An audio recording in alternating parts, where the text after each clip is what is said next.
नमस्कार विद्यार्थी मित्रांनो, स्वागत आहे तुमचं आजच्या व्हिडिओमध्ये। पहिलं गणित आहे 9.07 अधिक 4.93 गुणिला 3.55 याची सर्वात जवळची पूर्णांकात किती किंमत येईल। मग 9.07 याला आपल्याला 9 लिहिता येते, 4.93 म्हणजे ही संख्या 5च्या जवळ आहे, गुणिला 3.55 म्हणजेच 4। तर बॉडमासच्या नियमानुसार आपण अगोदर गुणाकार करतो, तर हे 9 अधिक 5 गुणिला 4 म्हणजे 5 चौक 20 आणि 20 अधिक 9 बरोबर 29, पर्याय क्रमांक ए।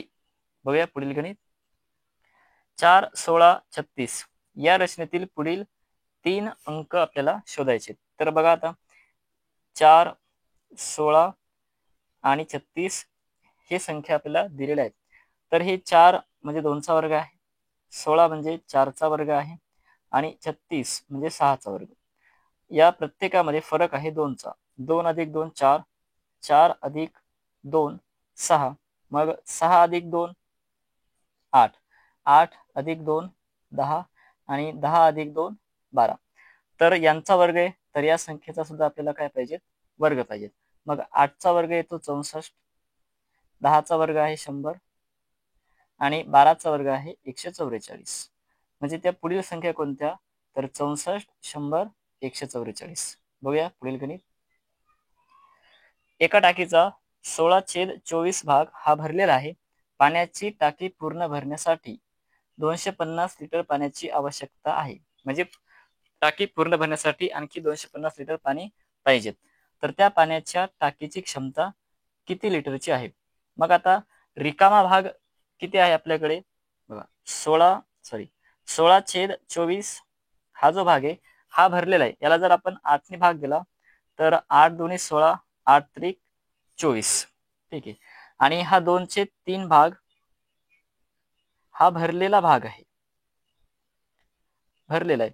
मग रिकामा किती असेल, 3 पैकी 2 भरलेला आहे, तर याचा अर्थ 3 पैकी 1 भाग हा रिकामा असेल, ठीक आहे। 3 पैकी 2 भाग हा भरलेला आहे, तर 3 पैकी जो 1 भाग आहे शिल्लक आहे तो कसा आहे, रिकामा आहे। आणि तो पूर्ण भरण्यासाठी, ठीक आहे, 3 पैकी 1 भाग पूर्ण भरण्यासाठी आपल्याला किती लिटर पाण्याची आवश्यकता आहे, 250 लिटरची, ठीक आहे। म्हणजे याचा अर्थ काय, तर 1 भाग बरोबर किती लिटर होणार, 250 लिटर। आणि आपल्याकडे एकूण भाग किती आहेत, एकूण भाग आहेत 3, मग 1 भाग 250, तर 3 भाग किती, तर 3 गुणिला 250, मग 25 त्रिक 75 आणि 0, म्हणजे त्या पाण्याच्या टाकीची क्षमता किती लिटर आहे, 750 लिटर। बघूया पुढील गणित। 125 छेद वर्गमुळात 625 अधिक वर्गमुळात 25 छेद वर्गमुळात 25 वजा वर्गमुळात 625 छेद वर्गमुळात 25। तर आपण सुरुवातीला यांचे वर्गमूळ काढून घेऊयात।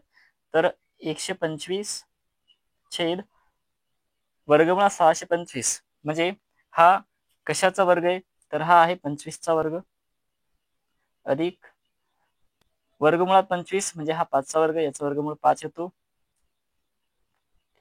वजा 625चा वर्गमूळ 25 छेद 5। तर आपण सुरुवातीला या दोन संख्येचा लसावी काढूया किंवा इथे छेद समान करूया। मग छेद समान कसा होतो, तर ही संख्या 25 मोठी आहे, या 25 ला 5 ने भाग जातो, म्हणजे हाच काय झाला, यांचा लसावी झाला। मग 5 ला 25 करण्यासाठी आपल्याला या 5 ला 5 ने गुणावं लागेल आणि अंशाला सुद्धा 5 ने गुणावं लागेल, म्हणजे इथे आपल्याला असं भेटेल 125 छेद 25 अधिक, मग या 5 ला जर आपण 5 ने गुणलं, खाली 5 गुणिला 5 वजा 25 छेद 5।